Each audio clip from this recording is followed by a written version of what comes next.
my curious astro viewers. I'm Susie Cox, and today's the new moon in Gemini, May 22nd.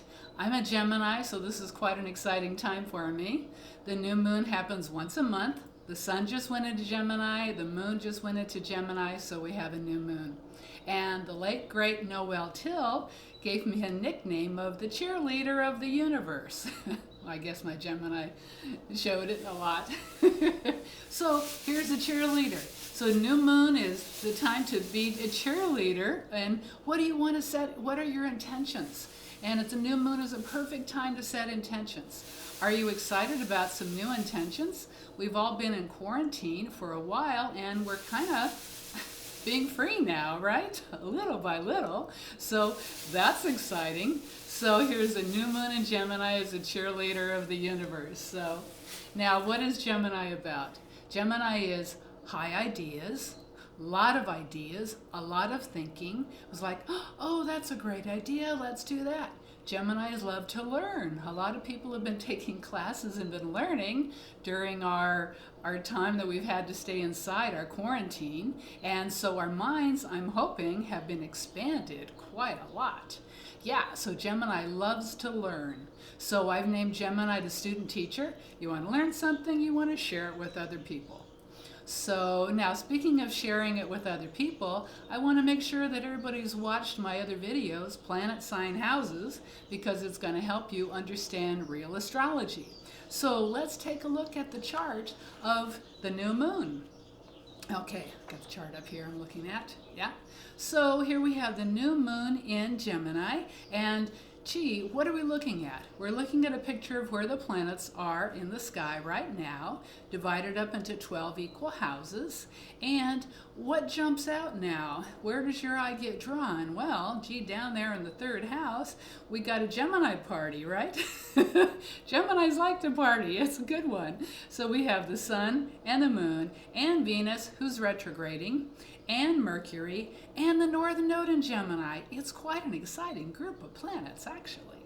So it's a new moon, it's new ideas, new thoughts. So that's the dominant, that's the where does your eye get drawn? That's the dominant party that's happening in the sky right now, the Gemini party, which is much more fun than the Capricorn party was or is. Now the other group, I've got two yellow circles. One is down there in the third house, that's around all the Gemini planets. And the other yellow circle is when planets are grouped together, called a conjunction. The other one is up there at the top of the chart in the 10th house, around the Capricorn planets. I say Gemini, oh, this is the Gemini part of the chart. This is the Capricorn part of the chart, right? Capricorn is much more serious. Capricorn, I've been writing and talking about the Capricorn party for years. And so Capricorn is, the ideal of Capricorn is getting things done and being accomplished and business oriented. Now, let's take a look at the geometry of the chart right now. It's fascinating geometry, really easy to interpret. So here we have, you take a look at where the planets are in the sky right now, and the red and blue lines is the geometry between the planets. Red lines, challenges, homework, areas that we want to focus on, those more problematic. Blue lines are talents and gifts and what we're best at. The blue lines are the harmony, the harmonies in the sky. So look at all these wonderful blue lines that we have between the Gemini planets and the Capricorn planets. So I'm going to do a little astrodrama on this. Why not? Why not have fun with astrology, right? So let's take a look at the red lines.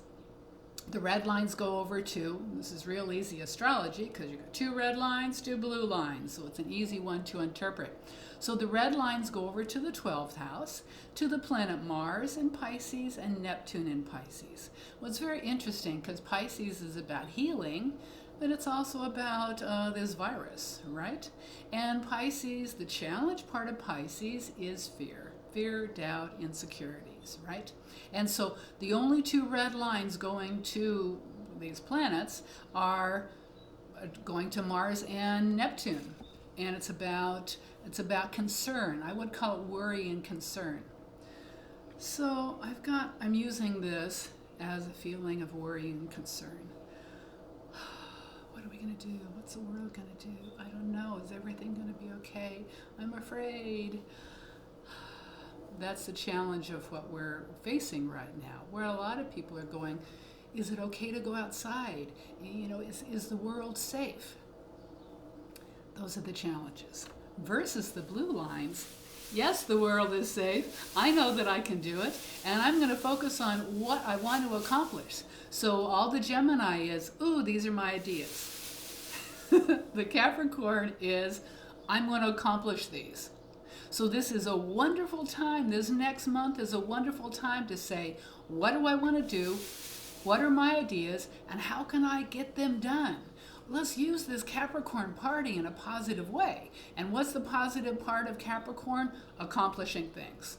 So what is the setup right now in the sky, in where the planets are? To not be afraid. Oh God, I hope everything's okay. To not be afraid and to say, yes, I can do anything that's in my mind, anything that I set my mind to. I know I can do it. The blue lines dominate. The blue lines are the strongest ones. They're between the two parties, right? The Capricorn party, I'm going to get things done. The Gemini party, what do I want to do, right? So I give everybody homework. What is our homework now? Coming up with really good ideas that we know we can accomplish within this next month. And letting go of this guy. Done. Okay. All right. So, my curious astro viewers, stay positive, keep curious, and I'll see you soon. To see more of Susie, find her here on this channel, her webpage, susiecox.com, and on Facebook and Instagram at Susie Cox Astrology.